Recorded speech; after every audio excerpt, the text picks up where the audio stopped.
41e édition du Dakar prendra le départ dimanche. Une course qui va se disputer cette année entièrement au Pérou. En moto, le bourguignon Frédéric Barlerin, 38 ans, sera sur la ligne de départ pour sa première participation.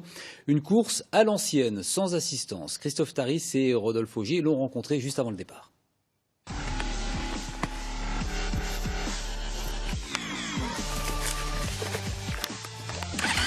Les dunes sont encore loin ce matin de novembre. À quelques jours du départ de sa moto pour le Pérou, Frédéric Barlerin fait un dernier roulage. Le grand saut vers l'inconnu approche pour ce Côte-d'Orien qui a mis les gaz seulement depuis 10 ans après une carrière à VTT.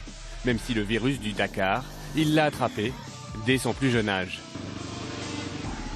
J'allais les voir sur la Nationale 7, à Nevers et puis à Moulins aussi, voir passer la grande époque du Dakar dans les années 80. Et c'est vraiment ce qui m'a piqué au vif.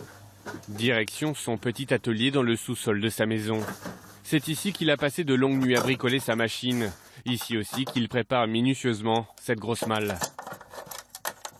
De la crème anti-frottement, des pièces mécaniques de rechange au cas où, un peu de nourriture parce qu'on ne mange pas beaucoup la journée, donc on en rajoute. Les feutres pour le roadbook, pour colorier le roadbook. Car Frédéric va faire le Dakar à l'ancienne, en vrai amateur sans assistance. À chaque arrivée, malgré la fatigue, il sera livré à lui-même, ou presque, car ils seront une trentaine comme lui, et tous se serrent les coudes. Comme on n'a pas de mécano, je vais dire que les mécanos, c'est un peu chacun d'entre nous. Donc quand on a un souci, l'un aide l'autre, et vice-versa. Un jour, c'est l'un qui a besoin de l'un, et le lendemain, c'est l'autre. Donc on essaie tous de s'entraider, sachant que l'objectif, c'est déjà de finir ce Dakar. Après avoir vaincu le désert mauritanien l'an passé, le Maroc en 2016 et 2017, 3 fois le Touquet, et au terme d'un an de préparation, 50 000 € de budget, il est prêt pour le Graal des rallye raids, avec cette année une édition particulièrement difficile et beaucoup de sable.